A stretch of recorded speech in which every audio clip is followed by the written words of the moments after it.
Hey there, Grumpy Old Fart here. For those of you who don't know, I started Grumpy Old Fart to express my political and social opinions and to say things that I felt needed to be said. Unfortunately, YouTube started giving me strikes.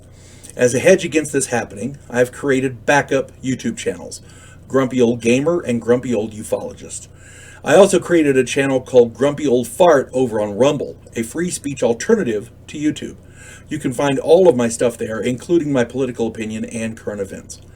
The link to my Rumble channel, as well as links to let you order my books, are in the description of this video. If you enjoy my content, please like, subscribe, share, and comment. I welcome your comments, even if you disagree with me. Now, on with the video. Hey there, Grumpy Old Fart here. I'm doing an Outlaw Trail story, continuing my saga from Bill's game. After our great bank robbery in Willow Springs, Matt and I fled to Texas. Unfortunately, Matt's work schedule changed, so I was left to run solo for a game. My character rode to Oneida, O-N-E-I-D-A, Oneida, Texas, where I did some asking around and discovered there was a ranch that was having problems paying its bills. They were in the market to sell a good portion of their land, and I certainly had the money to buy it. So I did. I purchased 3,000 acres at $1.50 an acre. I paid $4,500 in cash and immediately set out to hire men to build a ranch house, a barn, corrals, that kind of thing. Unfortunately, finding laborers and ranch hands proved to be exceedingly difficult. I went to the local newspaper and put in ads. I posted notices on every building, even went to the town cantina. Nobody wanted to work. I couldn't figure out why. Then, I was camping at my place when a group of men came to see me. They wore bandanas over their faces, and the spokesman explained that the land I'd bought was going to be needed by the railroad, and I'd made a bad investment.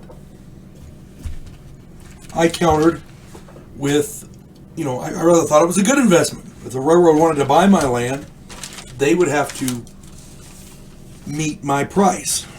That means I would make a profit and be able to buy other land elsewhere. The leader explained that the previous owner had no right to sell the land to me because he had made a deal with them instead.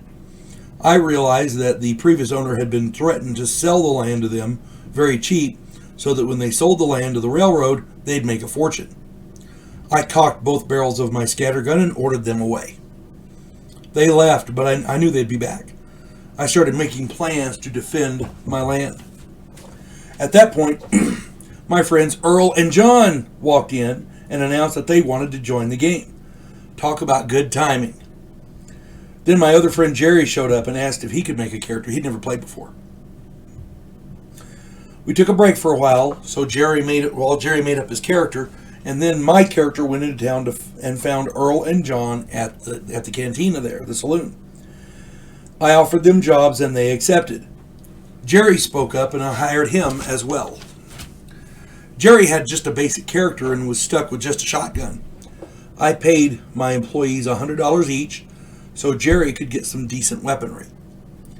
Earlier, I had purchased the tools and materials to build the ranch house. We put shovels and building materials to good use in preparation for the land swindlers' arrival. When they rode up that night, there were 6 of them. I stepped out alone and ordered them off my land. As far as I was concerned, they were trespassing, which, I had a bill of sale. It was my land. They were trespassing. They refused to leave and began drawing their pistols. Earl blew the leader out of the saddle with a scoped Sharps rifle. You remember Earl? He was the guy who was in the window of the hotel in the other town. He was sheriff there for a while. Yeah. John began levering rounds from his Henry rifle into the bunch, and he dropped 2 more. I opened up with my scattergun, killing 2 and wounding the last one. As the last one turned around to run away, his horse kind of paused for a little bit there. He was having a hard time getting his horse because he was wounded. He was having a hard time getting his horse turned around. Jerry lassoed him and jerked him from the saddle. We then had a prisoner to interrogate.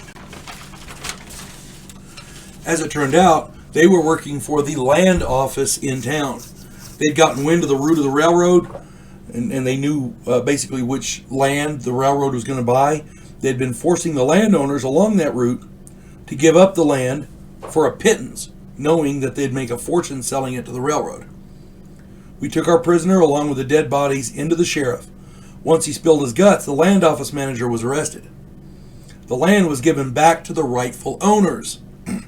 When the railroad agent came, I tripled my money on the land. I gave Jerry, Earl, and John $1,000 each and purchased a different ranch which already had a house, a barn, a corral, fencing, etc. I purchased that ranch for $9,000. Jerry and John weren't able to continue in the game for various reasons, but I hired Earl as my foreman. After that, hiring ranch hands and laborers was pretty damn easy.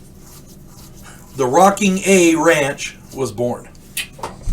And this story goes on and on and on. If I get any good comments, I might continue it. I don't know. But that was the start of the Rocking A. And we played there for quite some time. Hope you're enjoying this. I hope everybody is having a good day. You folks have a good one. God bless one and all.